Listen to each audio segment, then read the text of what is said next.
We will make it. We have to. What did people do in the Wild West when supplies ran out in the middle of winter? Their survival methods will surely surprise and shock you. Now you will learn something that is not in any history textbook. The romantic image of the Wild West is one of endless prairies, brave settlers, and cozy log cabins with smoke curling from their chimneys. We imagine full pantries stocked with sacks of flour and smoked meat, guaranteeing a peaceful and well-fed winter. But this picture was often just an illusion, a fragile dream that was shattered by the first serious blizzard. When the blizzard cut the family off from the rest of the world for several months and supplies began to dwindle before their eyes, a completely different story began. It was a quiet, exhausting war, not with hostile tribes or bandits, but with their own bodies and minds. A war for each subsequent day.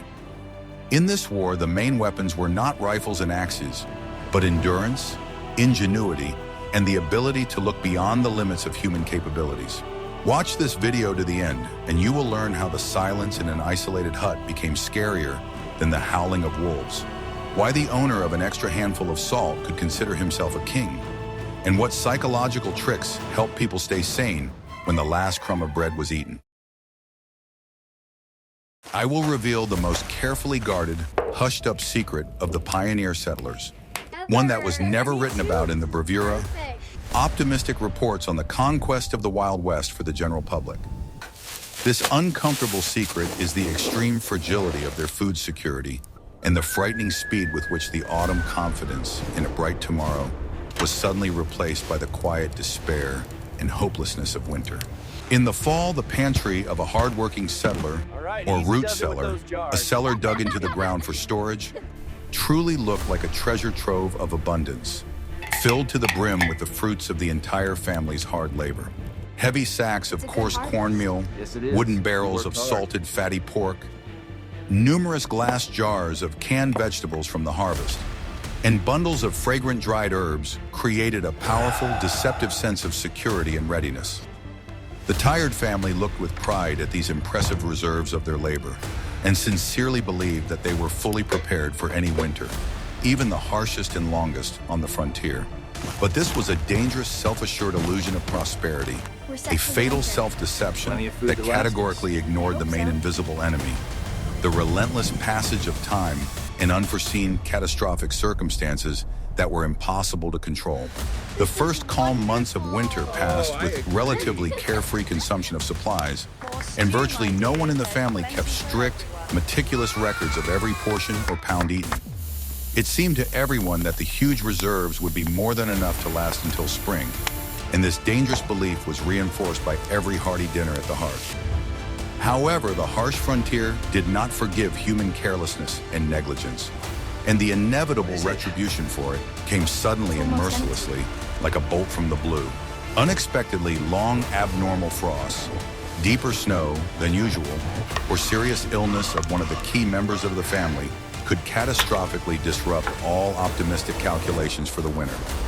Unplanned increased consumption of firewood for heating required more physical calories for its difficult harvesting in the forest, and therefore proportionally more precious food to restore strength.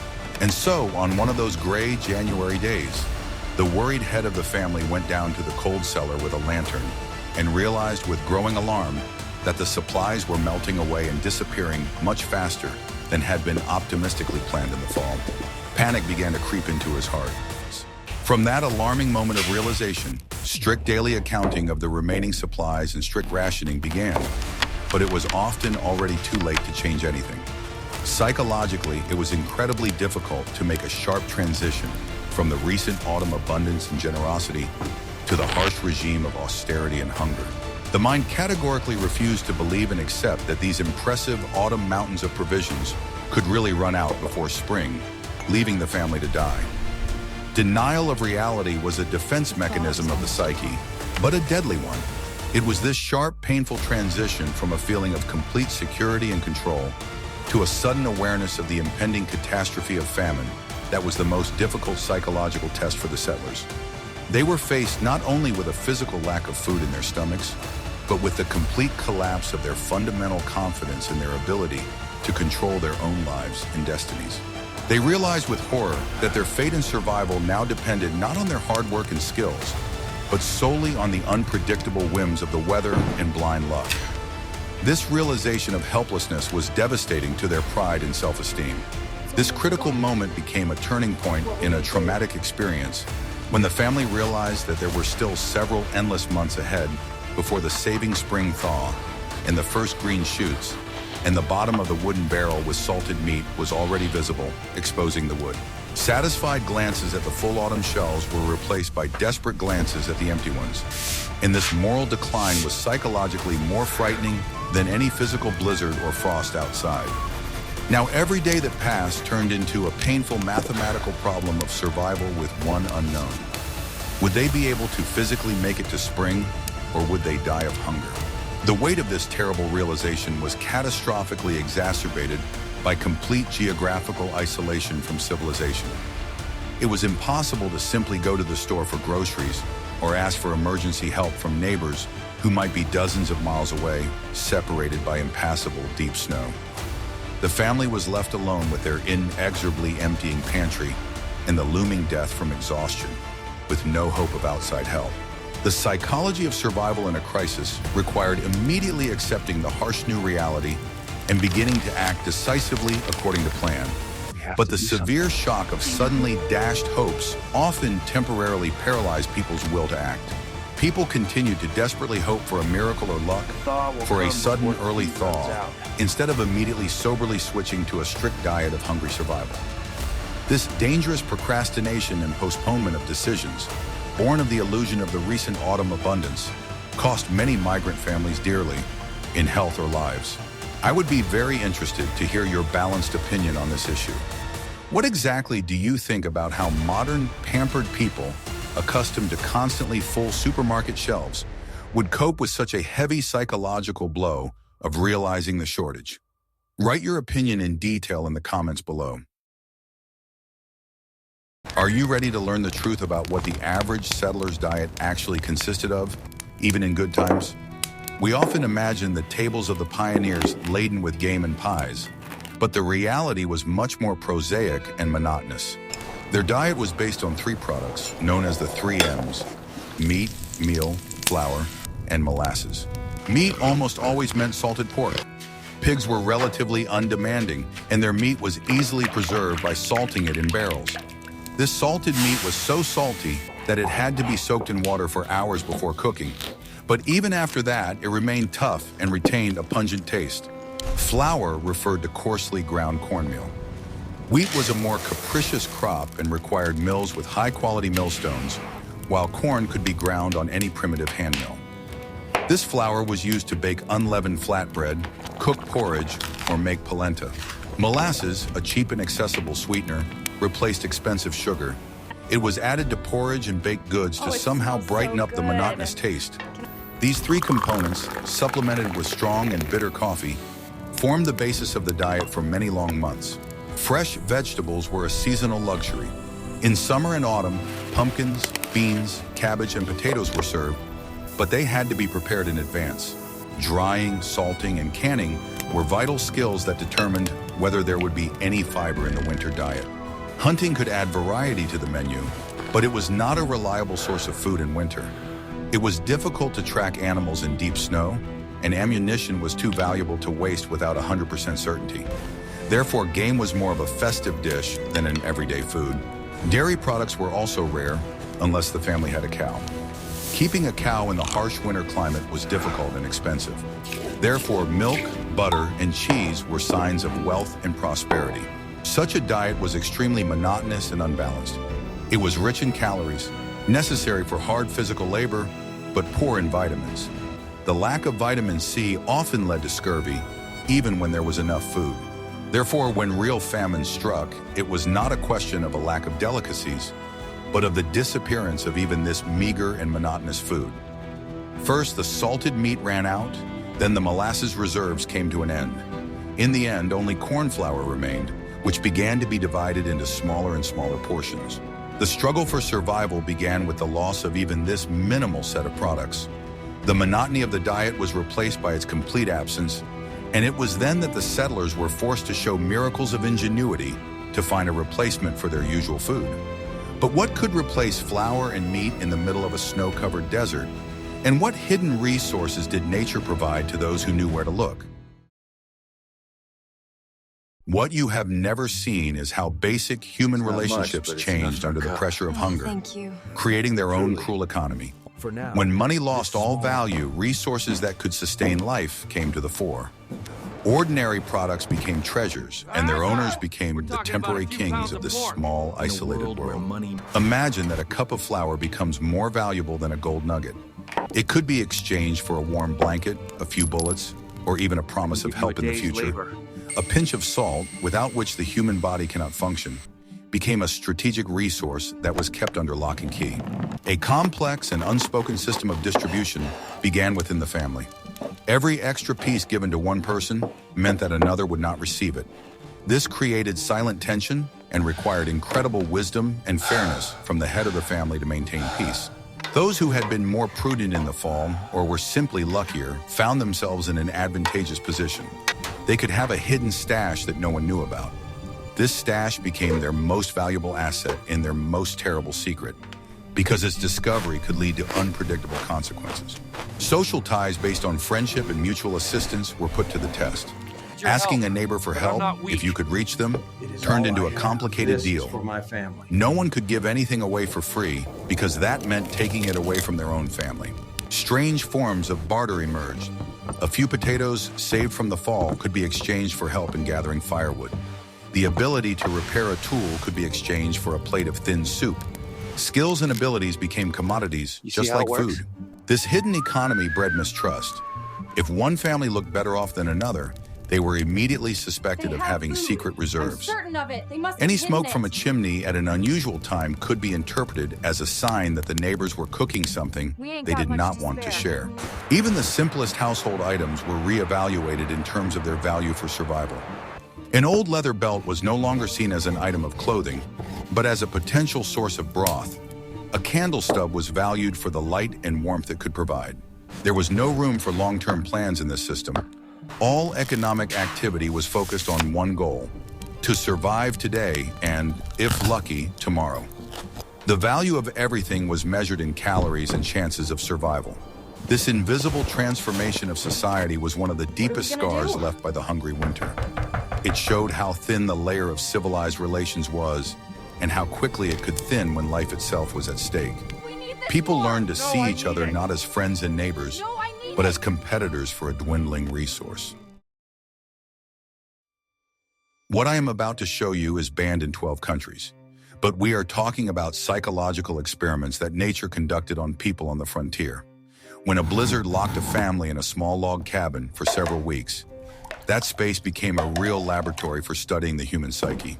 The four walls became the boundaries of an entire world, and the laws of that world were dictated by hunger. At first, routine and familiar activities helped maintain order. The men repaired tools while the women sewed and darned. But as food and firewood supplies dwindled, apathy began to take over. Conversations became shorter and quieter. When food was the main topic of thought, talking about anything else became meaningless. The silence became thick and heavy, almost tangible. The space of the hut, which had previously seemed cozy, began to feel oppressive. Every creak of the floorboards, every gust of wind outside caused irritation.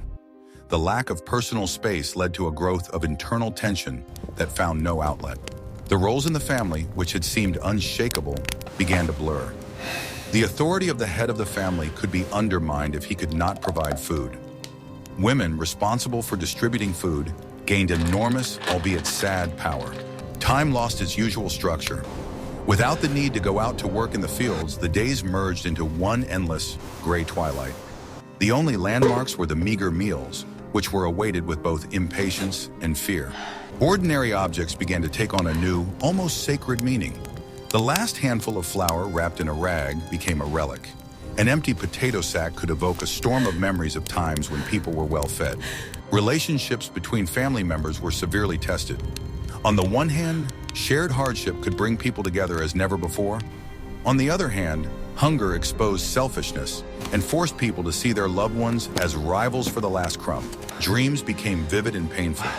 People saw feasts and banquets, waking up in a cold hut with a sharp sense of loss. The line between reality and fantasy became blurred. Survival in such conditions depended not so much on physical strength as on strength of spirit. The ability to find within oneself the reason to get up in the morning, light the fire, and continue the struggle was the main resource. But what happened when that resource ran out and the outside world was the only hope left?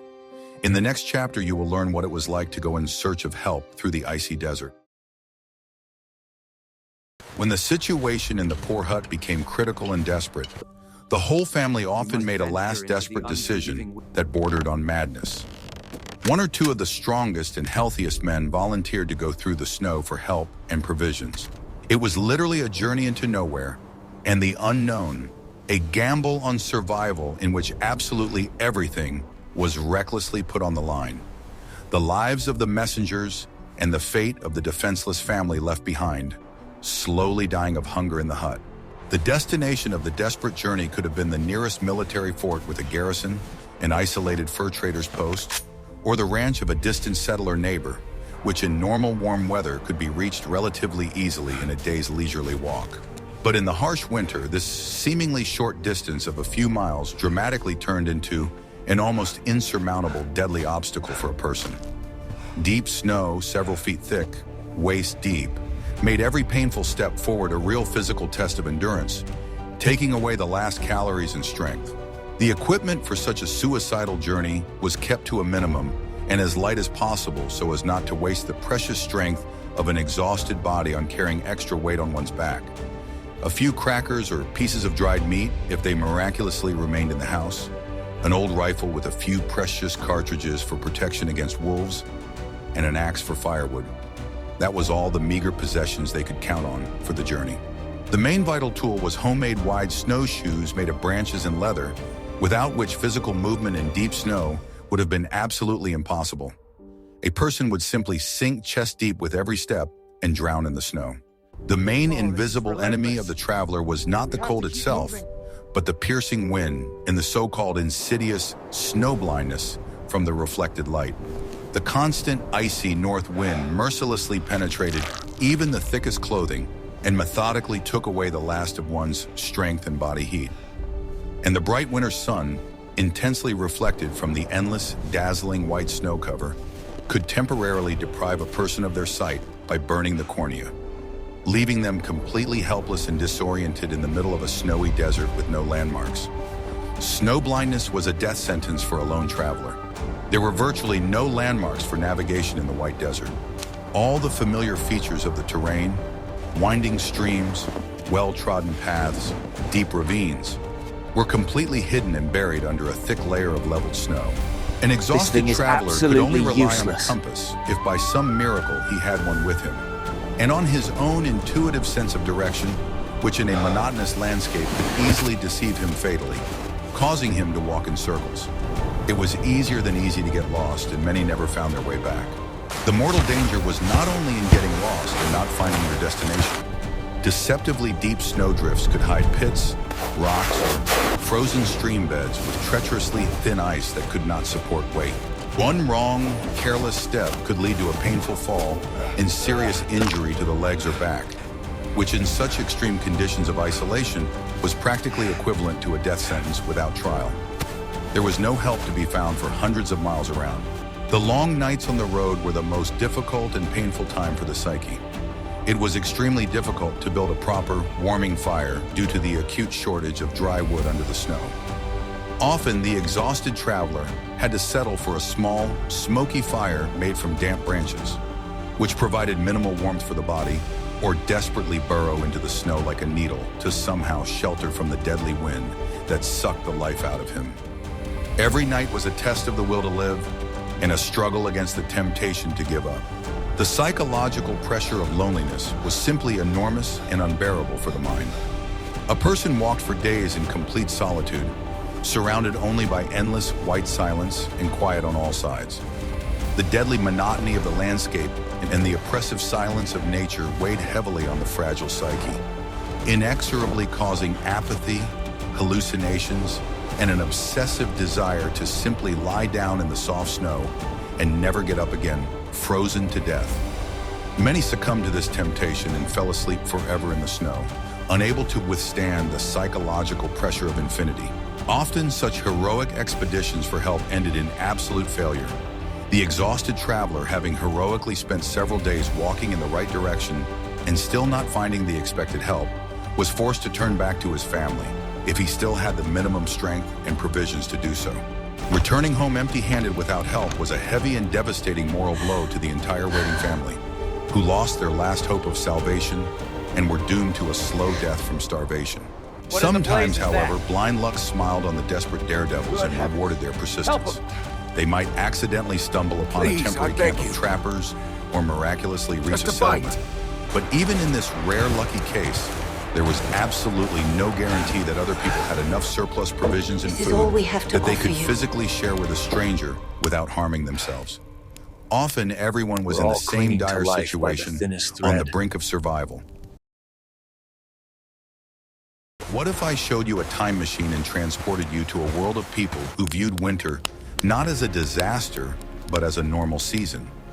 I am talking about trappers or mountain people who lived in the Rocky Mountains and were true survival professionals. Their approach to winter was radically different from that of the settler farmers. The trapper's main secret was planning and knowledge of nature. He did not rely on one large storage room, but created a whole network of small hiding places, or caches, throughout his hunting territory. In the fall, after obtaining a lot of meat, they would dry it, mix it with fat and berries to make pemmican, and hide these supplies in different places. The hiding places were arranged with great cunning. They could be hidden in tree hollows, small caves, or simply buried in the ground, carefully camouflaging the location. This ensured that even if one hiding place was destroyed, the others would remain intact. The trapper knew how to read the signs of nature that were inaccessible to the settler. By the behavior of animals, the number of nuts on the trees, and the first frosts, he could predict with a high degree of probability how harsh the coming winter would be. This allowed him to prepare in advance and stock up on more supplies. Unlike settlers, who were tied to their land and homes, trappers were mobile. If it became difficult to find food in one area, they could move to another valley where conditions were better. Their home was the entire mountain range. His hunting and fishing skills were honed to perfection. He knew where to look for hibernating rodents under the snow, how to set snares for birds, and how to catch fish in ice holes. For him, the forest was not a hostile environment, but a source of sustenance that never completely dried up. The trapper's clothing and equipment were perfectly adapted to the conditions. He wore deerskin clothing, which was light, durable, and warm. His moccasins allowed him to move silently through the forest, and his knife and axe were extensions of his hands. Trappers often learned from the indigenous peoples. They learned from them how to build temporary shelters and recognize edible plants and roots that could be found even in winter. This synthesis of white man's knowledge and Native American wisdom gave them a huge advantage. However, even these experienced survivalists were not immune to misfortune.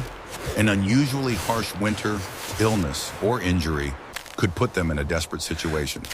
Having lost his equipment or unable to reach his cache of supplies, the trapper found himself in the same situation as an ordinary settler. In the next chapter, you will learn what happened to a person's mind when their body began to starve. When the body does not receive enough food, the mind begins to work differently. This is an invisible process, but its consequences can be more devastating than physical exhaustion. Where did it go? Hunger sets its own traps for the mind, and it can be very difficult to escape them.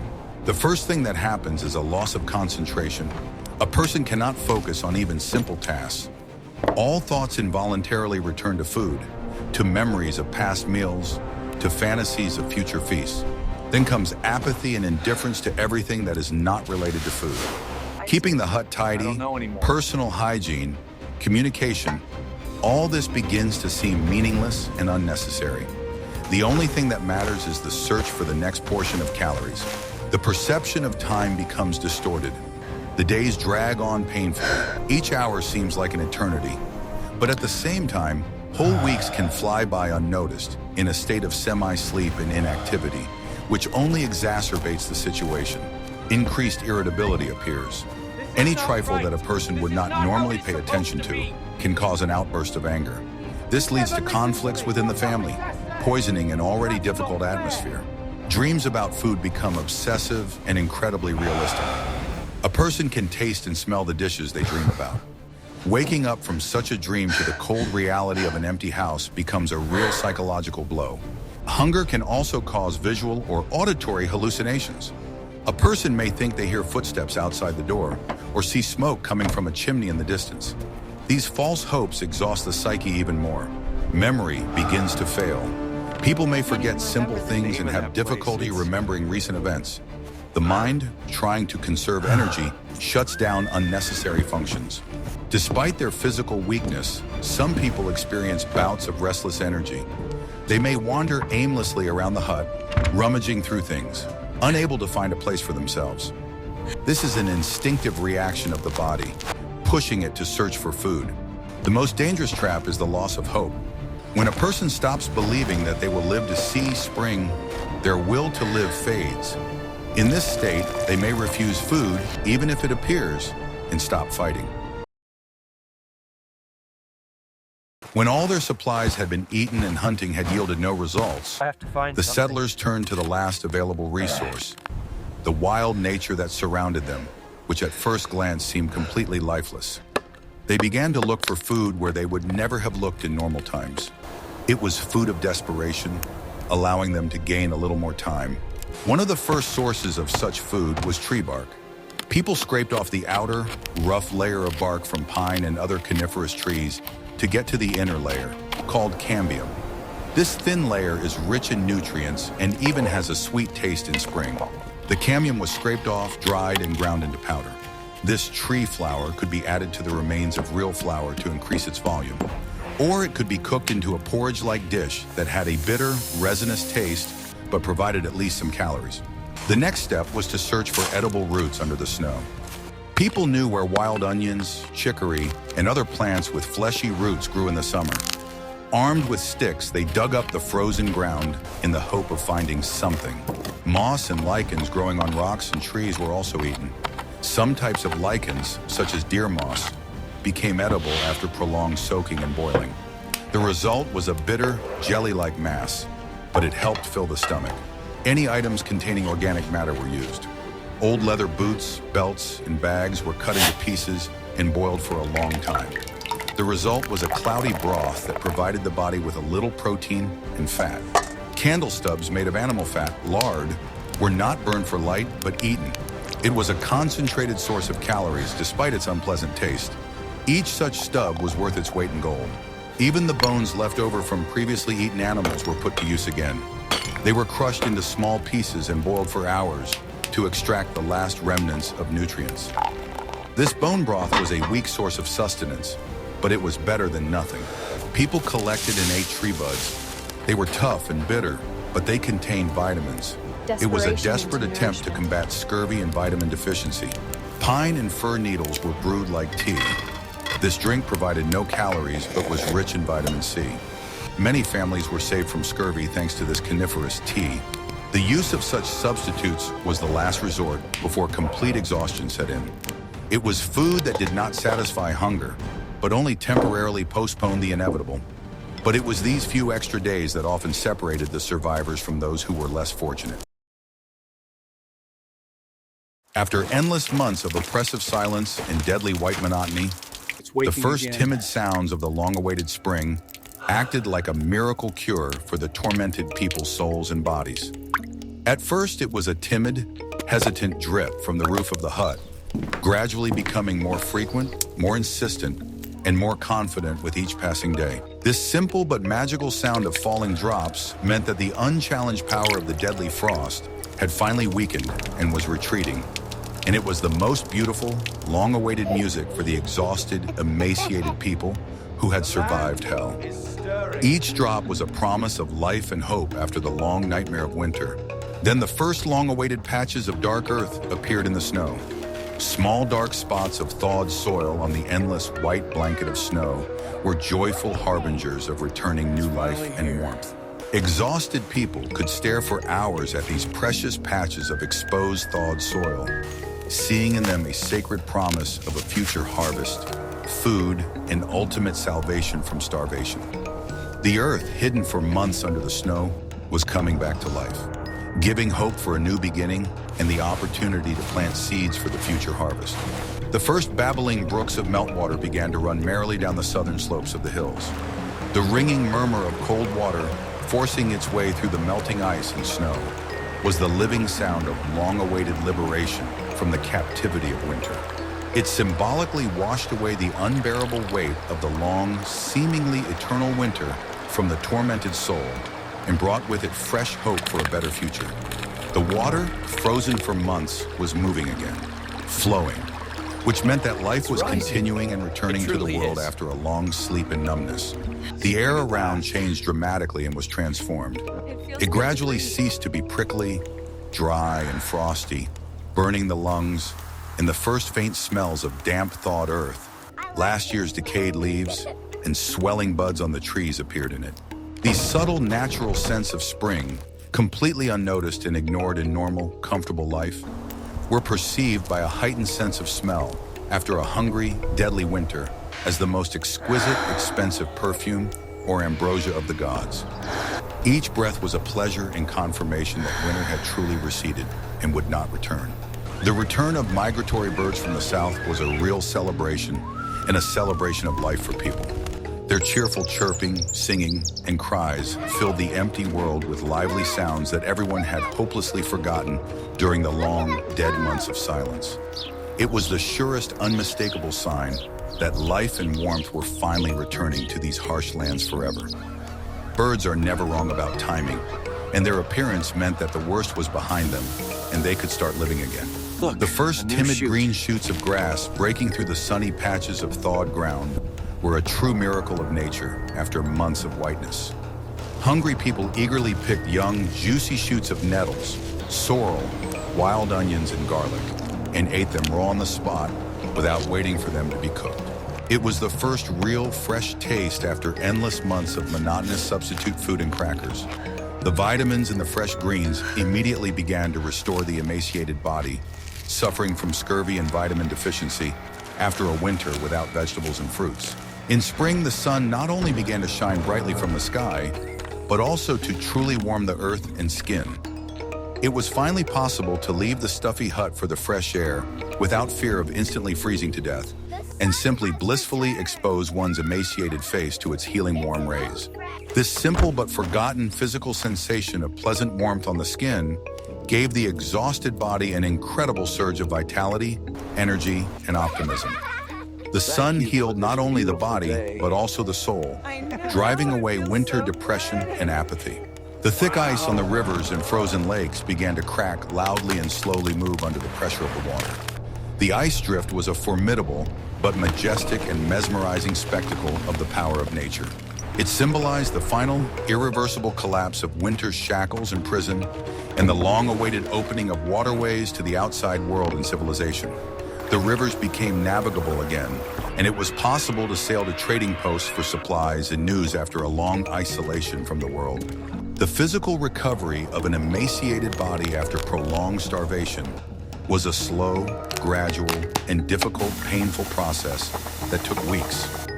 The body, completely unaccustomed to normal calorie-rich food during the winter, had great difficulty accepting and digesting, causing nausea. But psychological relief and euphoria came almost instantly, immediately with the first signs of spring and warmth. Long before physical recovery, the soul healed faster than the body, gaining hope and meaning to continue living and fighting. The spring thaw was not just a normal change of seasons on the calendar, a natural cycle. For the exhausted people who had miraculously survived a hungry, deadly winter on the brink of death, it was a true biblical resurrection from the dead, a second birth. Every new sound of nature, every fresh smell, every new green sprout was tangible confirmation of the incredible fact that they had survived against all odds and death. Spring was a reward for suffering and a symbol of the victory of human will over nature and despair. When spring finally came into its own and life returned to normal, it seemed that the worst was behind them. The fields were sown, the first crops appeared, and the tables were once again filled with food. But the experience left deep, invisible scars on the psyche of the survivors. Their attitude toward food changed forever. People who had experienced starvation could not throw away even a crumb of bread. They ate slowly, chewing each bite thoroughly, and often stocked up on food even when it was not necessary. An irrational fear of winter appeared. Even on the warmest summer days, the thought of the approaching cold could cause anxiety. Preparing for winter became an obsession, and pantries were filled with an excess of food. Many survivors became silent and withdrawn. They did not like to talk about what they had been through. These memories were too painful to share with anyone who had not gone through the same hell. Relationships with neighbors damaged by mistrust during the famine were not always restored. The memory of who shared their last morsel and who refused to help remained for many years. This changed the social fabric of the entire community. Some people developed strange habits. For example, they might hide food in different places around the house without even realizing why they were doing it. It was an echo of the time when a cache of food was the key to survival. The experience made people tougher and more pragmatic. They lost their youthful illusions and began to look at the world without romanticism. They knew the true value of life and were ready to fight for it. At the same time, many became more compassionate towards the misfortunes of others. People who had experienced real hunger understood better than anyone else those who found themselves in the same situation. This gave rise to a deep, silent solidarity among the survivors. Stories about the hungry winter became part of family folklore. They were passed down from generation to generation as a warning and an example of resilience. These stories taught young people to appreciate what they had and to be prepared for any trials. Thus, the hungry winter did not end with the first thaw. It continued to live on in people's memories and habits until the end of their days. It was a trial that changed a person forever, leaving invisible but never healing scars on their soul. We have touched on one of the darkest and least discussed pages in the history of the American frontier. Hungry winters were as integral to the settlement of the West as skirmishes with Native Americans or the construction of railroads. They ruthlessly weeded out the weak and unprepared, leaving only those with an incredible will to live and the ability to adapt. These stories are not just tales of food shortages. They are profound parables about the human spirit, about the fine line between civilization and primal existence, about how people change under the pressure of extreme circumstances. The experience of pioneers forced to make broth from old boots and flour from tree bark serves as a powerful reminder of the fragility of our well-being. What do you think about these lessons in survival taught by the harsh reality of the frontier? Which of the qualities that allowed the pioneers to survive famine seem most important and relevant to you today? Suggest topics for future videos you would like to see on our channel in the comments. And don't forget to subscribe so you don't miss out on new explorations of the mysteries of the past.